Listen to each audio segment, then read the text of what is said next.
Hello and welcome to the offside flag. This is our Saturday Premier League preview show. Yeah. Some interesting fixtures this week. Apologies. This weekend, including the Manchester derby. Also, Liverpool-Leicester should be an entertaining game. Well, yes, actually, not many bad fixtures this week, is there? No, what we're going to do is we'll just have a little chat about the fixtures. We're going to leave Man City, Man United to the end. Yeah. As obviously we're going to have a little chat about it. So also it's Liverpool's first home game of the season. Do we think that this will help them settle down? Which player would we most like to see in the Premier League? We're going to discuss England's first win under Big Sam and the Marcus Rashford debate. Then we're going to go on to who we think our first managerial casualty of the season will be. You can probably guess, long-time viewers can probably guess who I'm going to say and who you're going to say. Probably, yeah. And then we're going to go into our Super 6 predictions. The current score is me 10, Gav 15, so I've still got a bit to make up. Yeah. Because we both scored identicals last time round. So the first game of our preview is Arsenal at home to Southampton. Difficult away trip for Southampton this. Arsenal seem to be picking up a little bit. Yeah. So I'm probably going to go Arsenal win here. I think this has the potential to be rather a big score for Arsenal, really, considering how well they played against Watford. So much creativity with Özil and Sanchez, isn't there? Yeah, definitely. Özil seems to have turned up now. Yeah. And on a bit of a run. Well, yeah, exactly. And I was just amazed that he was the one actually scoring the goal. I kept expecting him to head that ball on someone else, but a bit like I do on FIFA. Yeah. But I think Arsenal are going back to obviously first two games didn't get much luck out of, but going back to the team that probably will finish where they normally finish, sort of second to fourth, that type of region, and it's through beating teams like Southampton comfortably. Yeah, I expect Arsenal to win comfortably. Southampton, though, are one of those teams that could throw a spanner in the works. Yeah, I mean, we've finished sixth last season, so we're not a terrible side, but I just think Arsenal, if we turn it on, will do very well. Yeah. Next on the agenda is Bournemouth against West Brom. I expect Bournemouth to take all 3 points. Yeah, a nice link from Arsenal, isn't it? Because Eddie Howe is apparently the Arsenal manager-elect when Arsene Wenger steps down. So, and I agree with you. I think West Brom will be... Pulis does make him tough to break down, doesn't he? But I think Bournemouth will have a bit too much. Yeah. There have been rumours circulating this week that Eddie Howe is the Arsenal elect manager. I read an article and it was from an Arsenal fan and it was in the Sun. Okay, never mind then. So it was it made a lot of sense. But he said that it would be nonsensical to make Eddie Howe the Arsenal manager because he hasn't really accomplished anything and he's got no real top flight experience. He then went on to say that Thierry Henry or Dennis Bergkamp should be manager, who have no managerial top flight experience. Exactly, and also how much experience of top standard football did Arsene Wenger have before he became the Arsenal manager? Not a lot. So I don't know if it's a requisite for the job necessarily, and also I think it's a bias towards the Arsenal legends, isn't it? But I suppose when you do a really good job like Eddie's done, you're going to be linked with going to be linked with jobs. It's not just the success he's obtained with Bournemouth, is it? It's also the style of football, which is not dissimilar to Arsenal, but on a smaller scale. So hopefully he'll get the chance to replicate that. Yeah. So Expand his horizons. yes. On to Burnley. They play Hull this weekend. Battle of the promoted sides. I fancy Burnley to just come out on top. Yeah, I've gone for a draw because I think Hull have proven to be very tough to defeat this season, with 2 wins and 1 injury time defeat. So I think they'll just have a bit too much to get defeated. But you think with Burnley and Hull, you still got to have them as relegation candidates, don't you? Yeah, definitely. It's very, very early on in the season, but I think you'd probably say these a couple of sides that be there or thereabout. Yeah. At the bottom at the end of the season. So it could be a crucial game even this early on. Indeed. Off to the Riverside. It's Middlesbrough against Crystal Palace. Can't see Palace getting anything here. No, even with the new signing of Flamini. But then again, I suppose they've almost got that Sunderland thing about them now, Palace, haven't they? Now they've got a goal scorer. They might actually get a few results where you don't expect them to. Interesting fact for those of you who didn't know, Matthew Flamini has never actually gone to a club for a transfer fee. Oh, it's incredible. He's the sort of the anti-Zlatan, well, apart from obviously this season, but yeah, wow. He went to Arsenal for a free. Yeah. He then went to AC Milan for a free, returned to Arsenal for a free, and has now gone to Crystal Palace for a free. He's not actually a bad player, is he? Which for a very talented footballer, yeah, it's not bad effort, really. Exactly, clubs have done very well out of him. But yeah, I won't go Middlesbrough to win at home for this. I've gone for the same, but again, Palace will surprise me this season with the odd result here and there, I think. Yeah. Off to the Britannia, and it is Stoke against Spurs. Stoke are currently bottom of the Premier League. But I know they say the league table doesn't lie, but I think this is a case of it telling a lie. Yeah. And said bought quite well on the final day with Kagawa, and added to already very creative front four. As it Boney as well, wasn't it? So I should put this down as a draw. Yeah, I'd agree with you. I'm going draw on this. Yeah, I think both sides are very good. I think both sides will score. Yeah.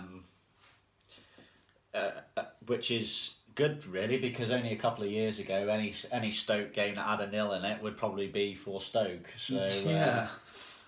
So the team has come along, because I remember when they signed Glenn Johnson, I sort of thought, well, that's a big signing for them. And now I look at the team and go, Glenn Johnson seems like a weak link of their team.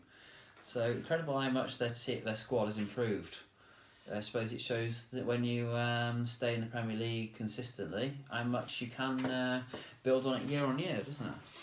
Yeah, so moving on to West Ham against Watford at the London Stadium. I'm going to call it the Olympic Stadium because it sounds a lot better. Going narrow win for West Ham, I just think that they're still settling in. I think so. It's been a tough start to the season for them, hasn't it, with Chelsea and Chelsea and City away. Yeah. So, but this is where they can start to pick up, I think. And also, Payet will have to pick off from where he left off at least last season, won't he? So. Yeah. So yeah, I'm going to go West Ham win. I think Watford are going to struggle this year. I said it. I think I said it in our pre-season show. Yeah. And I still stand by that. I think mainly they stayed up because of Agallo's and Deeney's goals, didn't they? And I suppose another year they get more scouted and more predictable, don't they? So yeah. Liverpool and Leicester. Liverpool's first game at Anfield this season. I'm going for a win for Liverpool. I've put a draw down, but thinking about it, I would actually go for a Leicester win because There's a lot of gaps, considering Mahrez is on Moreno's side of the pitch, isn't he? So that could be an area that gets heavily exposed. Moreno's not been playing there though, where Milner's been playing left back. Oh, fair enough then. But Milner will probably he'll probably do all right there. Very slow and economic, but yes, he'll probably at least be in position to try and stop Mahrez. Yeah, if James Milner was a car engine, he'd be brilliant, wouldn't he? He'd be my car engine, I think. But I think I do think there's a lot Leicester could exploit with their counter-attacking football. I think when Liverpool finally it all comes together, I think that I think they'll be hard to beat. Yeah, you can see Klopp's ethos on the team, can't you? And he just needs a bit of time to bed in, and I think it's play some. When it goes well, plays fantastic football. Yeah. So on Sunday we see Swansea take on Chelsea. I expect an away win. Yeah, I wouldn't be surprised if this was another almost typical, even after 3 games, Chelsea performance. A sort of narrow win, just get by, don't they? So, which is why I said I think they will peg City and United close. They will pick up a lot of turn a lot of would-be draws into wins. Yeah, I don't agree. I think that they're just a level below the Manchester teams at the moment, but I still expect them to finish 3rd in the Champions League, and I'd expect them to. Yeah, I think it'll be a narrow win, but I still expect them to go to Swansea and get 3 points. Yeah. And then Monday evening is Sunderland against Everton. Of course. No, Friday night football, thank whoever. Yes, very happy to see that. But yeah, got a Monday night game, and it's Moyes going to a team he should know very well. And Anichebe as well. I believe wasn't he an ex-Everton player? He was, yes. So quite a few links back to old clubs here. But Everton, I think, will win this one. They've been a lot better team this season than they're more the team that Martinez took over and then finished 5th, aren't they? As opposed to the team of last season. Yeah, I'd say it'd be an away win to Everton, and I would say that Ross Barkley has got a massive point to prove. Yeah. After being omitted from Big Sam's squad.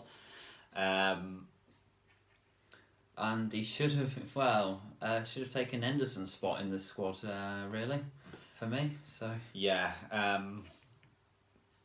I have an opinion on that, so we will talk about that when we talk about England's result and the Big Sam. So Derby Day in Manchester. Yeah, it should be a fantastic game. It's the game when you're probably like me, you get the fixture list, then you sort of look at certain points of the season and where the big games are. This is obviously one of them, isn't it? It is indeed. United pretty much have a fully fit squad. Yeah. I think Mkhitaryan's the only one that's struggling, I think. I think so. He missed his international game, didn't he? I believe against the Czech Republic. So, but I think Zlatan has been given a prolonged rest, hasn't he? So he should be firing on all cylinders. Yeah. On the subject of Zlatan, he's been playing his mind games. He sent Claudio Bravo some training kit. and said here's some training kit, you're gonna need it. Which is good banter. Yes, and could heavily backfire, but yeah, City are without Sergio Aguero, which is a massive loss for them. Do you think Iheanacho plays? I think he plays, but again, he's almost like Aguero, but a few seasons off, isn't he? Yeah. He's got the potential to be as good as him, but obviously Aguero is the one of the top strikers in the world for me, so any team would miss him. Yeah, indeed. So Pep versus Jose. What was it? The statistic I read that Jose has been sacked more times than he's beaten Guardiola. So it goes to show where the win-loss is on that. But I don't know if for this, if both teams get a draw and then move on to... The next fixture is bound to be easier in this, isn't it? So yeah, we've both gone for draws. But what do you think would be a good result for both sides at this stage of the season? honestly, think a draw. Honestly, because you got 10 points from 4 games, then haven't you? Yeah. So it's I think we've said it is in terms of winning the league. If you get 2 points a game or whatever, you're not a million miles off winning the league, are you? So yeah, I'm of the opinion that if it was a draw, United would be more miffed than City. I suppose because I think at this point of the season, when you both got 9 points, I think that this is an opportunity at home to take advantage and take 3 points. Yeah, I said at home they've got a fully fit squad. City are missing one of their big players. Yeah, I suppose it's a good opportunity for United, but I wouldn't be overly discouraged if I was over draw. A defeat for either side it's not disastrous. No, but it'll be a big peg down for them. Yeah, and this is why back onto Chelsea. Why they could, and Arsenal, they would be. It's a good result for them as long as they win their game either way. Yeah, I think a defeat is worse for Man United than it is for City. Yeah. And the reason I say that is because obviously the second Manchester derby is going to be at Eastlands. Yeah. Where obviously if City go there out winning, they could possibly have a 6-point swing. Yeah. So. And you can't see either team dropping many points, so 6 points on the grand scheme of things is a big margin, isn't it? Yeah, you said a draw's good for both sides. Yeah. Yeah, I believe that Man United will be disappointed if they don't win at home. I think City will be delighted with a draw. Especially missing Aguero as well. Yeah. So Liverpool's first home game of the season this weekend. Will this help them settle down and become more consistent? I don't think this game will. I think eventually, obviously, getting back to their ground will help. But because obviously Anfield's it's a ground unlike many others, isn't it? In terms of giving you the home field advantage. But I think Leicester are going to be a team that's going to be causing a lot of problems. So it won't let them settle in. Yeah, I think it will. In the long run, it will help them. Yeah, I think it will help them in the long run to settle down and be more consistent. Yeah. But yeah, I think they'll just be happy to have some familiarity. Yeah. I do think that they'll win on Saturday. I think they'll be happy to be back home. Yeah. But from what I've seen of the stand as well, it's superb. Yeah, I've got a friend who went there and he's very happy with it. So, moving on to. But Liverpool fans, it's not your year. And I'm saying that as a neutral. I'm not saying that as a Man United fan. I'm not saying that as a City fan. I'm saying that as a neutral. It's not your year. But not to give false hope, I think if they keep on going the way they're developing, it could be within the next 5 years. Yeah.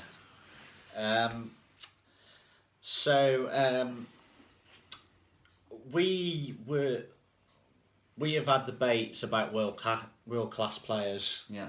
Over the years. Which player would we like to see in the Premier League that has not played there already? And I suppose with realism attached to this, because obviously I think the answer would be Messi, but I can't see him going from Barcelona. So I would say Marco Reus. I love the fact that you've written that down and give it some dramatic input. It's great. Well, I was honestly... It's because I wasn't sure where to go with my answer in the end. Gavin Roberts and his dramatic delivery. to try and pull back the curtain and break the fourth wall or whatever. Yes, I did write that down. Yeah. But I was then thinking, maybe I can get a better player, and then I thought, no, stick with Royce.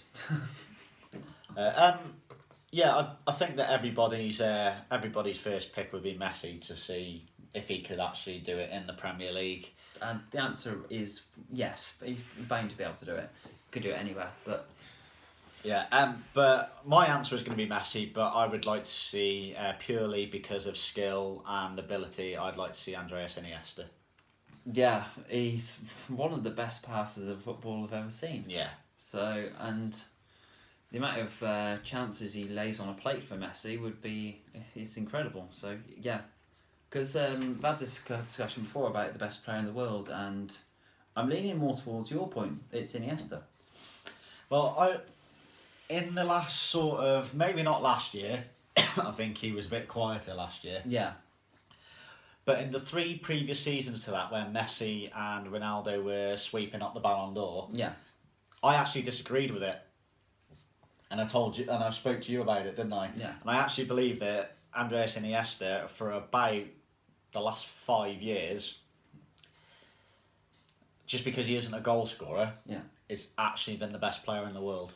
I agree. In terms of, I think if you're a goal scorer, you get a lot of love, don't you? But there's a lot of other positions on the pitch that, say, defenders. How often do they win the Ballon d'Or? So yeah, I said that I thought Zidane was the best player that I've ever seen.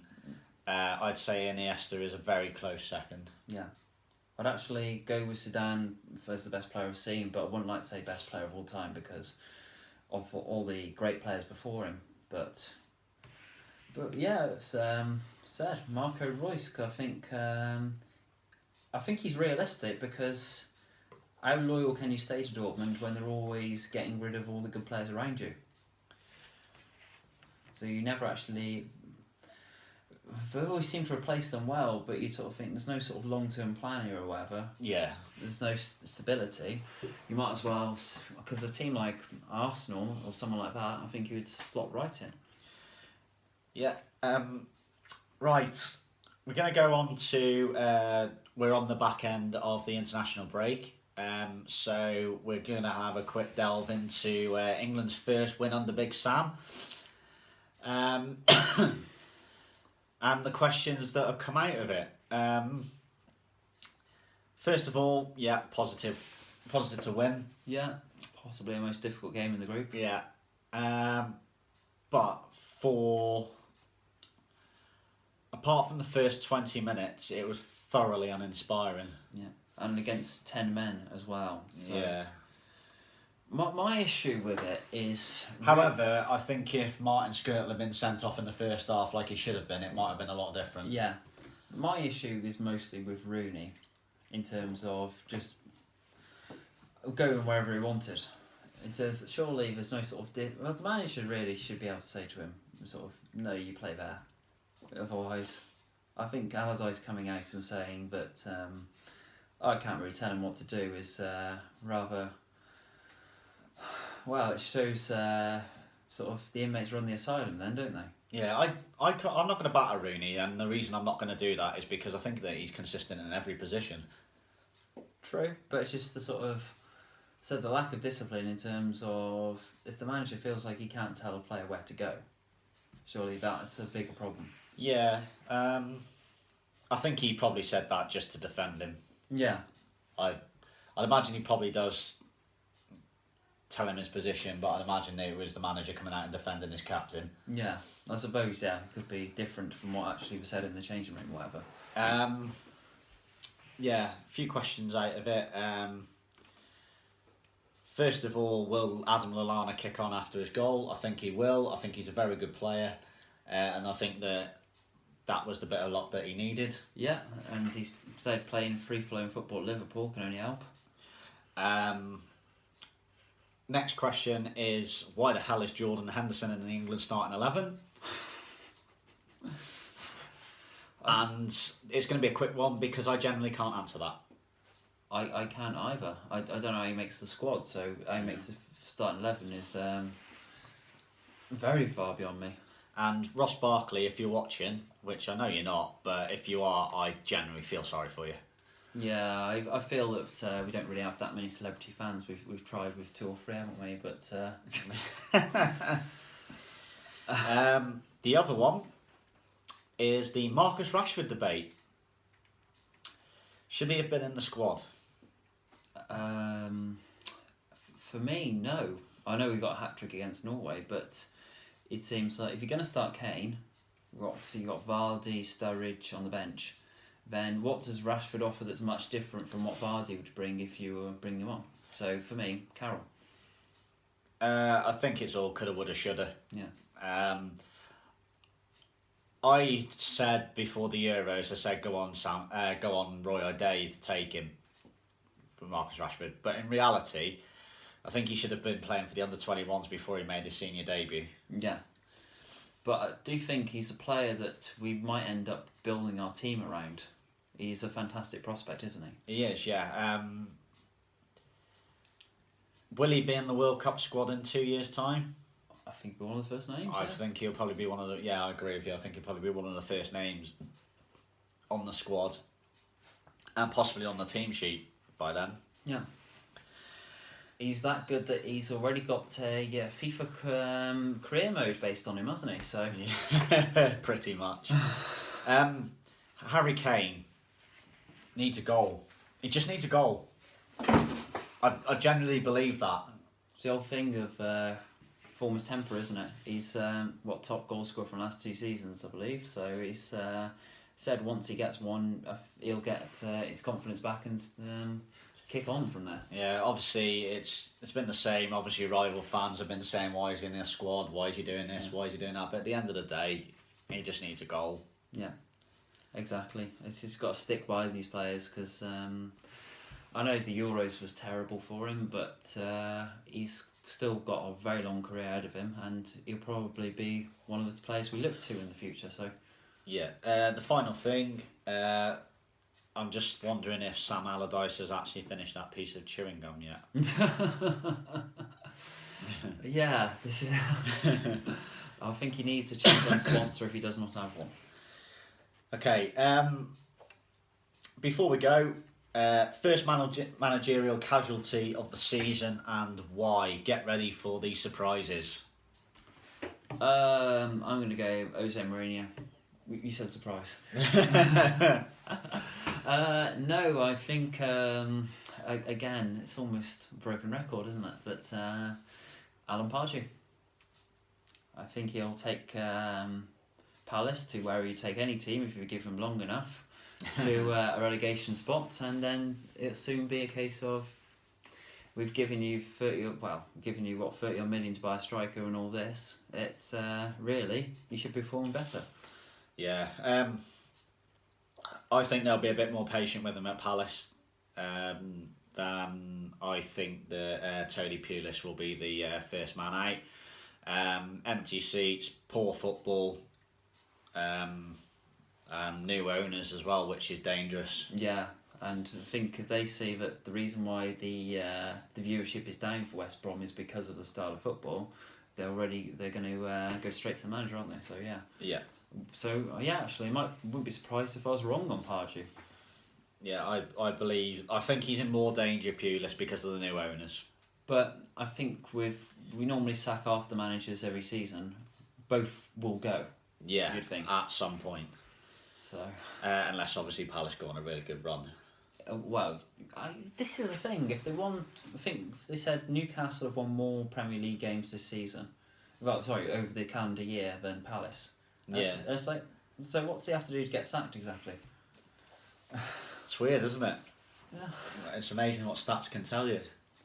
Right. Right, so to end the show, it's Super 6 prediction time. Remember, if you want to get involved, then you can message us on our page. We also have a Facebook page now, the Offside Flag 1, because the offside flag was taken. And obviously our Twitter as well, which is at the Offside Flag 1. So if you want to get involved, give us a shout. First game on our Super Sixes is Man United Man City. I've gone for a 2-2 draw. I've gone for 1-1. Second game is Arsenal against Southampton. We've both gone for 2-0. Yeah. Burnley and Hull, I've gone for a 1-0 home win. I've gone 1-1. Fourth game is Middlesbrough Crystal Palace. I've gone for 2-1 to Middlesbrough. I've gone 1-0 Middlesbrough. West Ham Watford, I've gone 1-0. I've gone 2-0. And Liverpool and Leicester, I've gone 2-1 to Liverpool. I've gone 1-1. But again, I've said in the predictions segment, I wouldn't be surprised if I was quite wrong on these. So yeah. So it's a very, very interesting weekend of football. We will watch quite a bit of it, I'd imagine. Yeah, well, plan to watch the Manchester derby. Don't think I'm going to watch Liverpool-Leicester because I want to watch Dortmund. But yeah, hopefully going to pack the weekend with football, which is I think the best way of spending any weekend really. So yeah. So hope you enjoyed the weekend of football. We'll be back with you next week with the review show, and hopefully a few more topics to keep you occupied. yeah, so and thank you very much. Thank you.